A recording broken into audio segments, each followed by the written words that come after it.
Now it's about the teams that did not make the cut. Here is the group of teams that I considered right there at number 10, number 9. These are the teams that would make up basically like 10 to 20 in my way too early top 20 for next year. And these are in no particular order. Missouri, I debated Missouri. They were right there, razor thin edge. And I get it. They beat Ohio State in their bowl game, but like, come on. Like, come on. Confetti Angels. They didn't even play well against a decimated Ohio State. Whatever. I digress. Brady Cook, third year in the starter. Again, experience at quarterback. Playmaker on the outside with Luther Burden. They do lose Cody Schrader, and they lose their defensive coordinator. He's heading to LSU. Missouri should be good. That's a team that should battle for and probably will have a playoff spot at the end of the year. Tennessee, here we go. Nico time. I'll get his pronunciation of his last name by next year. Right now, he's Nico. And Nico's going to have to play well. It's going to have to play well. We saw exactly what Tennessee has to be in order to have success. That was a couple of years ago. They've got to have a quarterback that's dynamic, making post-snap decisions on downfield read routes. If Nico can do that, then they'll be pretty good. I considered Arizona until everything that happened, and now all of a sudden, that's totally in flux.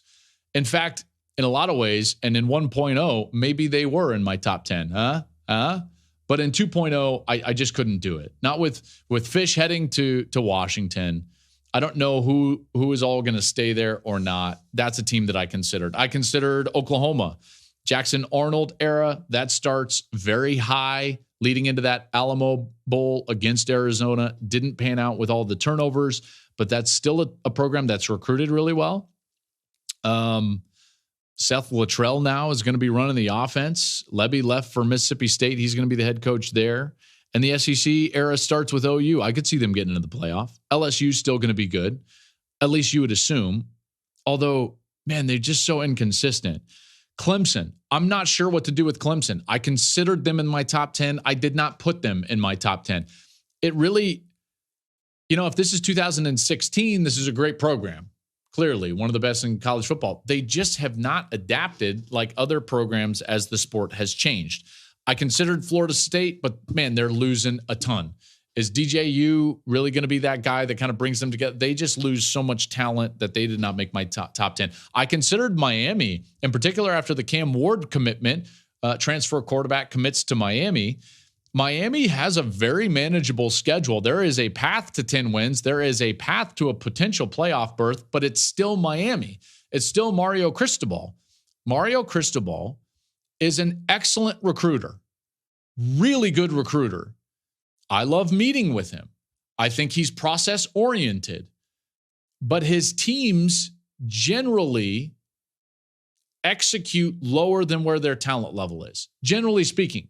And listen, you can bring up singular examples of that not happening, like when he took that team in and beat Ohio State. Great, and they did. And that was Stroud's second start, I believe. But then I can point to several examples where they clearly underperformed their talent level.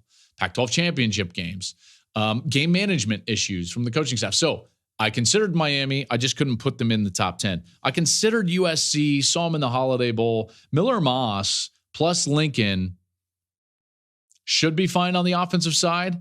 Always comes down to defense. Always. So now they've got D'Anton Lynn, and D'Anton Lynn is a really good coordinator. Can they fix that side of the football in one offseason? Not sure. Can they fix that side of the football, in particular, going into a conference in which they're going to have to play a really physical style of football, sometimes in cold weather at the line of scrimmage?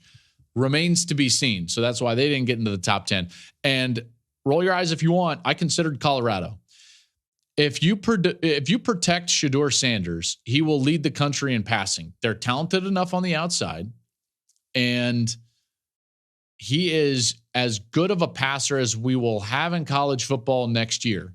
So if this team can protect him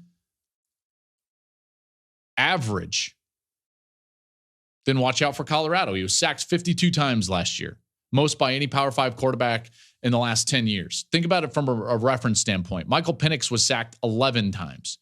Let's just say, sake of argument, that Shedeur at the end of next year has been sacked 15 times. Now, can they fix it to that extent? I'm not sure. They've tried to out of the portal, but if they fix it to that extent and Sanders has only been sacked 15 times, then that's a 9-win team, probably 10-win team. And again, moving into the Big 12, who knows? Maybe it comes down to that matchup with Utah at the end of the year for a potential berth in the Big 12 title game. I think crazier things have happened in college football.